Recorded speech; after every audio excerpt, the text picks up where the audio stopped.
Selamat sore Ibu, perkenalkan nama lengkap saya Veronica Cindy Claudia Wutun dengan NIM 22110064.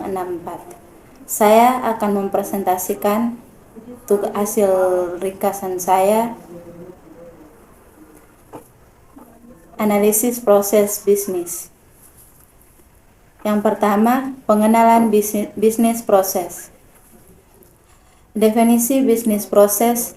Proses bisnis adalah sebuah rantai aktivitas berulang yang berhubungan secara logis yang menggunakan sumber daya perusahaan untuk mengolah sebuah objek fisik atau mental dengan tujuan untuk mencapai produk atau hasil yang terukur dan telah ditentukan untuk pelanggan internal maupun eksternal.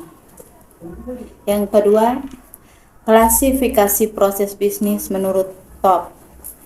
Yang pertama, proses utama, primary proses. Proses-proses yang menghasilkan nilai mulai dari penerimaan material dari subpilar sampai aktivitas ke pelanggan. Yang kedua, proses pendukung atau support proses.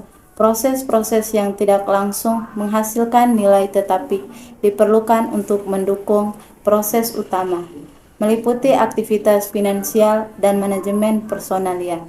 Yang ketiga, proses pengembangan atau development proses.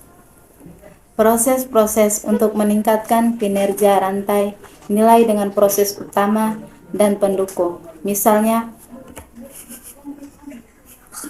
pengembangan produk.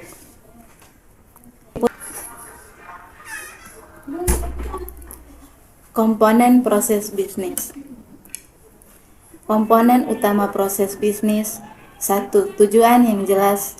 2. Adanya masukan. 3. Adanya keluaran. 4. Menggunakan resurs. 5. Mempunyai sejumlah kegiatan yang dalam beberapa tahap. 6. Dapat mempengaruhi lebih dari satu unit dalam organisasi dan dapat menciptakan nilai atau value bagi konsumen. Model peningkatan kinerja Deming. Penjelasan. 1. Plan atau perencanaan. Tahap ini sama dengan improvement planning. 2.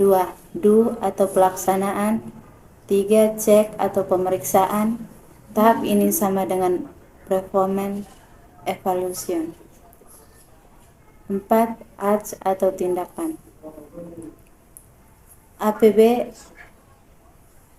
ABP untuk peningkatan kinerja organisasi.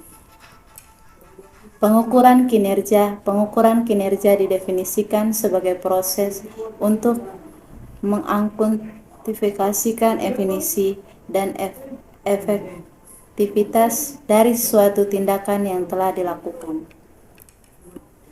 Tujuan pengukuran kinerja: mengidentifikasi proses atau area yang perlu ditingkatkan. 2. Memberikan gambar perkembangan dari waktu ke waktu yang disebut tren kinerja. Yang ketiga, membandingkan tingkat kinerja suatu perusahaan dengan perusahaan lain. Yang keempat, menilai apakah proyek peningkatan yang dimulai atau telah selesai memang benar-benar atau akan membawa hasil. Yang kelima, mengevaluasi alat peningkatan yang harus digunakan di masa depan. Baik, terima kasih.